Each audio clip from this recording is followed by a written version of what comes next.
ইতিমধ্যে সীমান্তে উত্তেজনা অব্যাহত রয়েছে, বিশেষ করে পেহেলগাঁও কাণ্ডের পর ভারত এবং পাকিস্তান এই দুই দেশের মধ্যে সম্পর্ক একেবারে তলানিতে গিয়ে পৌঁছেছে। এই সম্পর্কের ভবিষ্যতে কোন পর্যায়ে যাবে তা তো অন্তত সময় বলবে, কিন্তু বিষয় হচ্ছে যেভাবে ভারতে প্রত্যাঘাতের আশঙ্কায় ঘুম উঠেছে রীতিমতো পাকিস্তানের, সিঁদুরে মেঘ দেখছে, অন্যদিকে সিন্ধুর জল দেব না ভারত আগে প্রতিশ্রুতিবদ্ধ। শুধু তাই নয়, এদেশে বসবাসকারী একাধিক পাকিস্তানিকেও তাদের দেশে ফিরে যাওয়ার কথা বলা হয়েছে, তা নিয়েও কম জল ঘোলা হচ্ছে না। এখন বিষয় হচ্ছে এই পেহেলগাঁও হামলার সঙ্গে জড়িত জঙ্গিরা তারা কোথায় লুকিয়ে রয়েছে, এই প্রশ্নটা শুধু তাই না, তাদের খোঁজে চিটুনি তল্লাশি যেরকম চলছে, অন্যদিকে প্রতি মুহূর্তে দেখা যাচ্ছে এই নিয়ে টানা 10 বার হয়ে গেছে, 10 দিনেরও বেশি সময় ধরে একটানা পুঞ্চ, রাজৌরি, আখনুর এবং একাধিক যে গুরুত্বপূর্ণ সেক্টরগুলো রয়েছে সেখানে রীতিমতো পাক গোলাবর্ষণ চলছে। ছোট ছোট অস্ত্রের যেভাবে শান দিচ্ছে পাকিস্তান, কোথাও একদিকে ভারতের ভয় থরহরি কম্প অবস্থা পাকিস্তানের, কিন্তু ওই যে বলে দুষ্টের ছলের অভাব তো হয়ই না। তার কারণ একের পর এক নানাভাবে ছোট বড় প্রত্যাঘাতের কথায় রীতিমতো এখন ঘুম ছুটেছে পাকিস্তানের। আর এখানেই কোথাও নয়া পন্থা নিচ্ছে পাকিস্তান, একের পর এক পাক মন্ত্রী, শুধু তাই না বিভিন্নভাবে যেখানে ভারতকে আবার হুমকিও দিচ্ছে তারা। কিন্তু বিষয় হচ্ছে যেখানে পাকিস্তানের অর্থনৈতিক অবস্থা যেখানে ধুঁকছে বালুচিস্তানে, এবং সেখানেও যেভাবে পাক জওয়ানরা বিএলএর হামলায় রীতিমতো ধরাশায়ী অবস্থা হচ্ছে, সেখানে ক্রমাগত পাক সেনাদের এই হুঙ্কার অনেকগুলো প্রশ্ন তুলছে। তার মধ্যে রীতিমতো আজ পাঞ্জাব থেকে রীতিমতো খবর পাচারের উদ্দেশ্যে, যেরকম আইএসআই তাদের কাছে খবর পাচার করা হচ্ছিল, 2 যুবককে রীতিমতো পাক গুপ্তচর বৃত্তির অভিযোগে 2 জনকে রীতিমতো পাকড়াও করা হয়েছে। তাদের কাছে কি কি খবর ছিল, কি কি তথ্য, তারা এদেশের তথ্য তারা পাকিস্তানের আইএসআইয়ের কাছে অন্তত পাঠাবার চেষ্টা করছিল বা অলরেডি অনেকগুলো পাঠিয়েছে, সবটাই তাদেরকে ইতিমধ্যে জিজ্ঞাসাবাদ করা হচ্ছে। কিন্তু প্রশ্ন এখানেই যে রীতিমতো পাকিস্তান রয়ে গেছে পাকিস্তানেই, একের পর একই হামলার ঘটনা, একাধিক গোলাবর্ষণ, অনেকগুলো প্রশ্ন তুলছে। অন্যদিকে রীতিমতো যে পরিস্থিতি সৃষ্টি হয়েছে রীতিমতো উত্তেজনার সীমান্তে, আগে শুরুতে নজর রাখি একটি প্রতিবেদনে।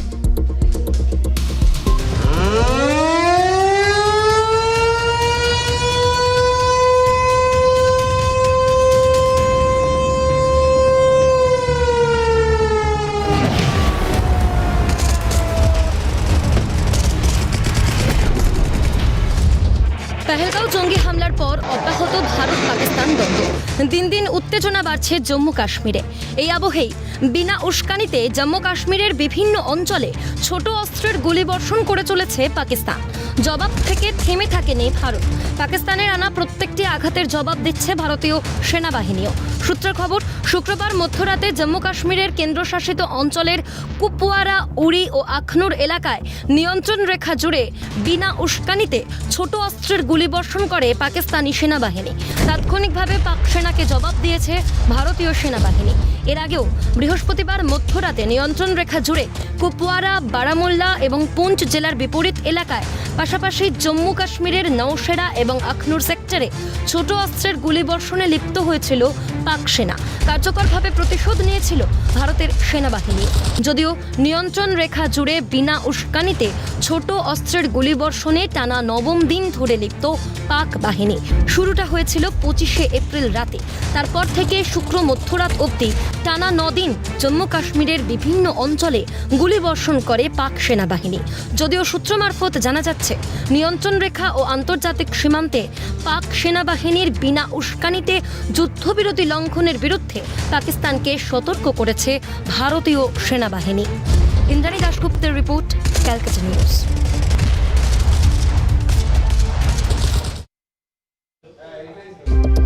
এদিকে নির্লজ্জ পাকিস্তান, তাদের বেয়াদবির শেষ নেই, একের পর এক যেভাবে গোলা বর্ষণ চলছে একের পর এক সেক্টরে, সেদিকেও আমাদের যেরকম নজর থাকছে। শুধু তাই না, ভারতীয় সেনাবাহিনীর জবাব দিচ্ছে, কড়া জবাব এই মুহূর্তে ভারতীয় সেনাবাহিনীর জওয়ানরা দিচ্ছে।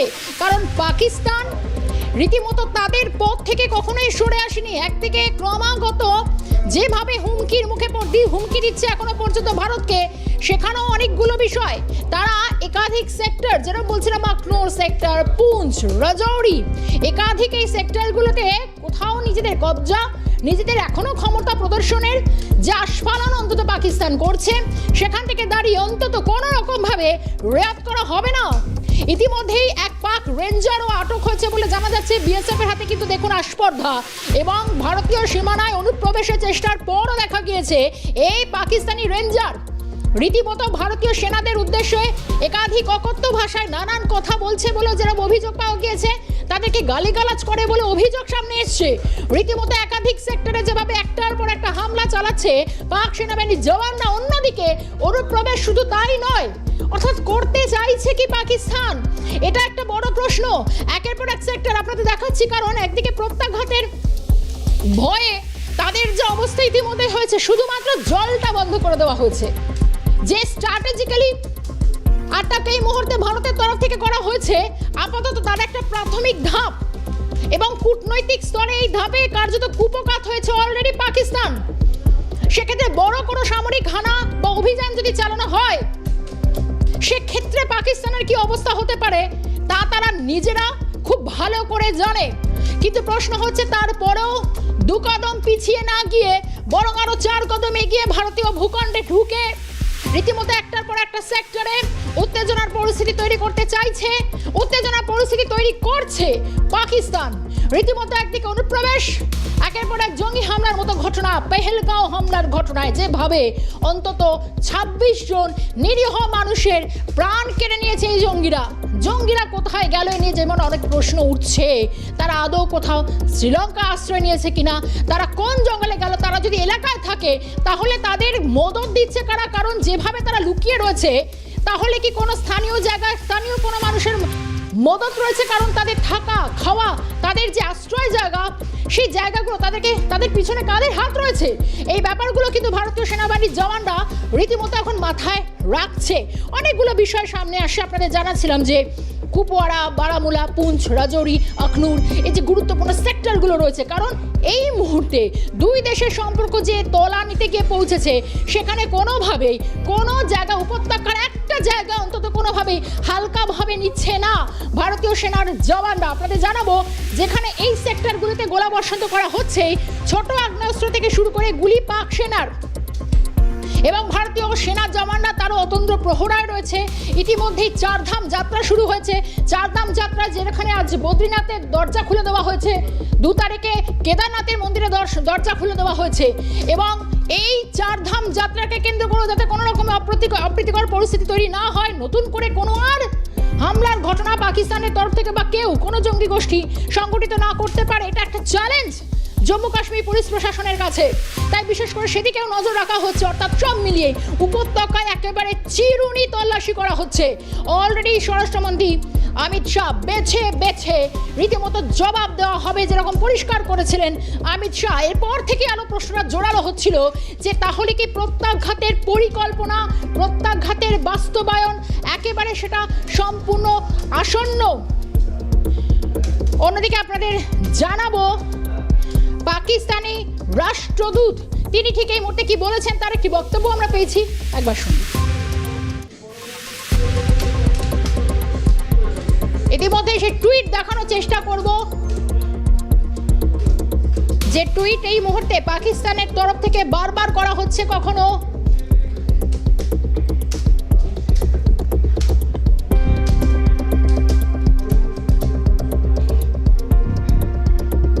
এই সেই টুইট, একদিকে পরমাণু শক্তি ব্যবহারে ক্রমশ হুঁশিয়ারি দিচ্ছে পাকিস্তান, এবং দেখা গেছে কখনো কখনো তারা নিজেরাও, ভারত যেভাবে অন্তত তাদের সামরিক অস্ত্র থেকে পাকিস্তান যে কয়েক দফায় পিছিয়ে আছে তা তারা ধারে ভারে ওজনে যথেষ্ট বুঝতে পারছে। কিন্তু সেখানে দাঁড়িয়ে, কারণ ইতিমধ্যেই পাক অধিকৃত এলাকায় সেখানে যেরকম ভাবে অলরেডি যে অবস্থা তৈরি হচ্ছে, শুধু তাই নয়, এবং রীতিমতো যে হুঁশিয়ারি দেওয়া হচ্ছে, ভারত যদি কোনো রকম ভাবে পরমাণু শক্তিকে ব্যবহার করে তাহলে পাকিস্তানও ছেড়ে কথা বলবে না, তারা প্রস্তুত। অর্থাৎ আবারও একটা হুঙ্কার, আবারও একটা আস্ফালন, পরমাণু শক্তি ব্যবহারে রীতিমতো কড়া হুমকি ছাড়ছে পাকিস্তান। তার একটি টুইট পোস্ট করেছেন, সেই ছবি আপনাদের দেখানোর চেষ্টা করছি। রীতিমতো একটার পর একটা হুঁশিয়ারি পাকিস্তানের। পরমাণু শক্তি ব্যবহারের হুঁশিয়ারি রীতিমতো পাকিস্তানের।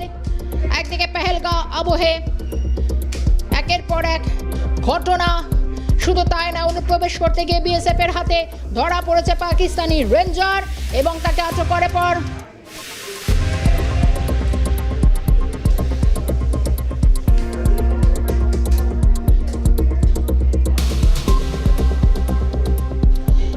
এই মুহূর্তে পরমাণু শক্তি ব্যবহারে হুঁশিয়ারি দিচ্ছে যেরকম পাকিস্তান। কিন্তু জানাবো এই মুহূর্তে যে আপডেট আমরা পাচ্ছি, পরমাণু শক্তি রাশিয়া থেকে কিনল ভারত বলে যেরকম জানা যাচ্ছে।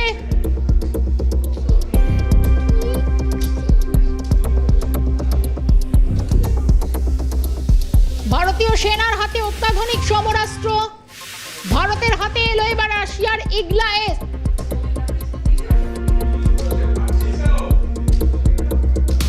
ভারতের হাতে রাশিয়ার ইগলা-এস হাতে ছোড়া ক্ষেপণাস্ত্র নিমেষে ধ্বংস করবে শত্রু বিমান। এর আগেও আপনাদের জানাচ্ছিলাম ইগলা-এস মূলত কি করতে পারে। 80 দশকের যুদ্ধে ব্যবহার আমেরিকা স্ট্রিঙ্গার ক্ষেপণাস্ত্র, তারই রুশ সংস্করণ ইগলা-এস। ভারতীয় সেনার হাতে অত্যাধুনিক সমরাস্ত্র।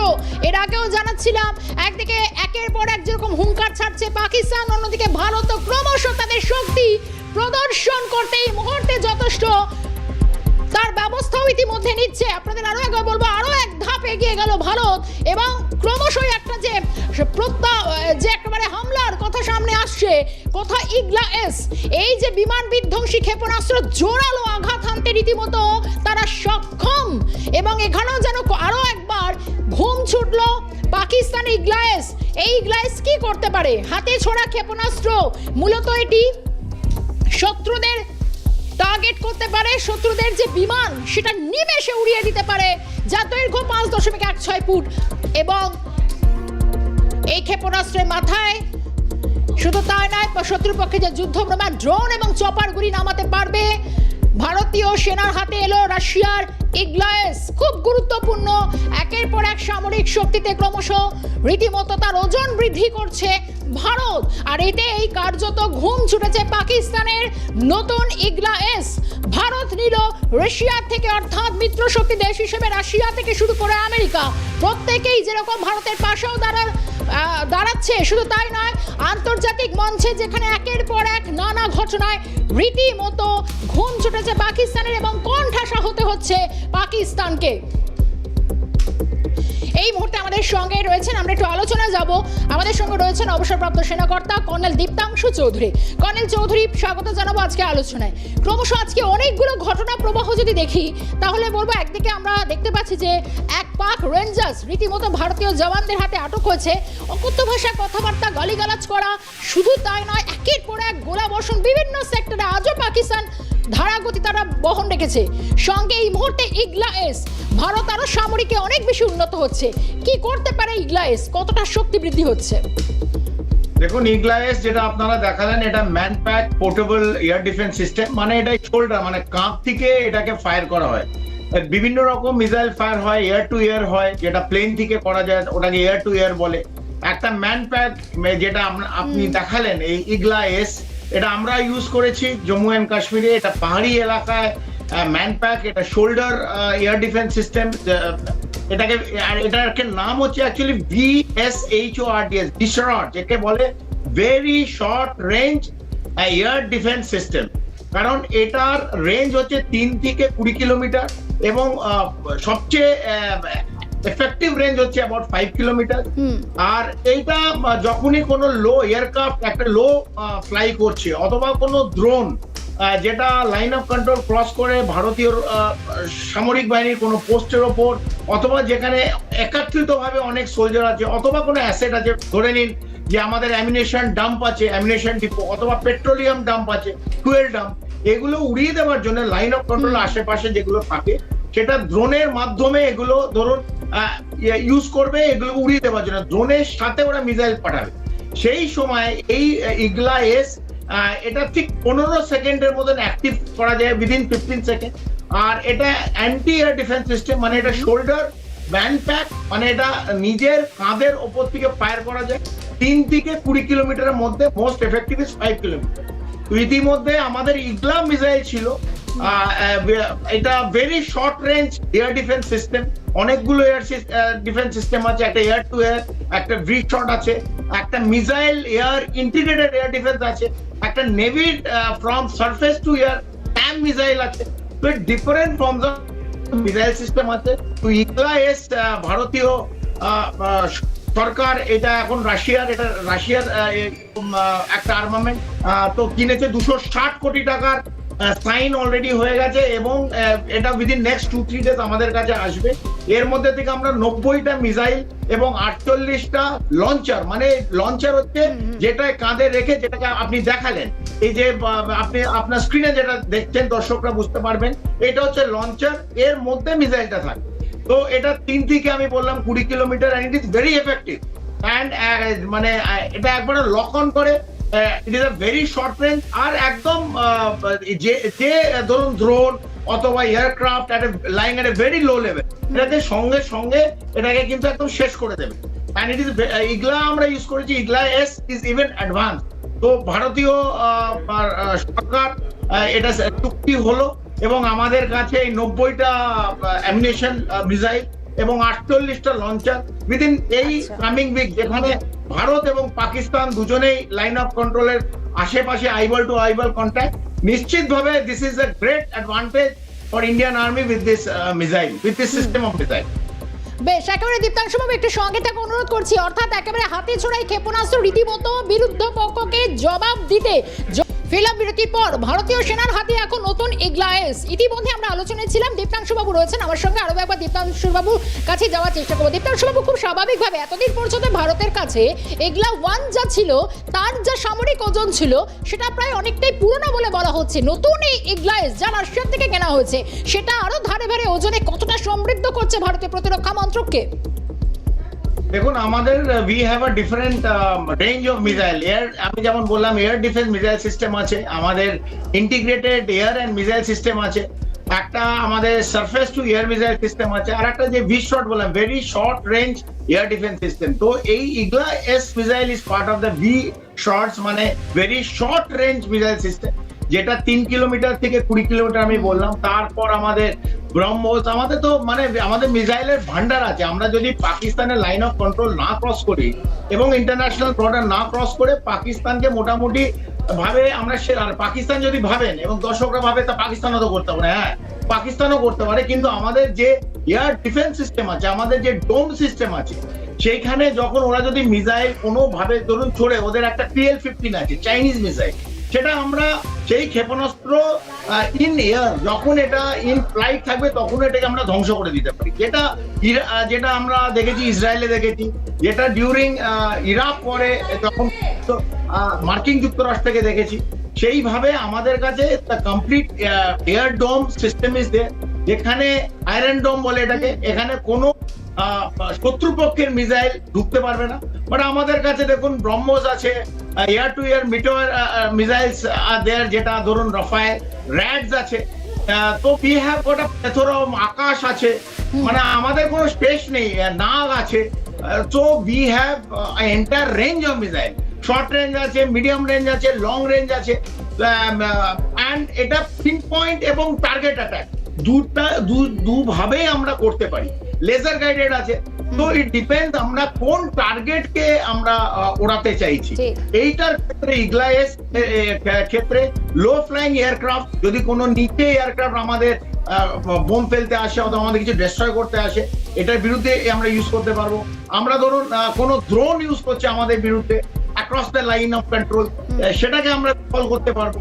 So these are the way where Igla S যে নতুন আমরা নিলাম, it will be highly effective ভারতীয় সামরিক বাহিনীর সময়, স্পেশালি এয়ার ডিফেন্স ইউনিট, এডি ইউনিট বলে, এয়ার ডিফেন্স ইউনিট। তো এই ইউনিটের জন্য এটা ইটস আ নিউ ইকুইপমেন্ট। ইগলা আমরা ইউজ করেছি, আমরা আমাদের পোস্টে ইগলা ছিল ডিউরিং আমরা যখন লাইন অফ কন্ট্রোলে ছিলাম।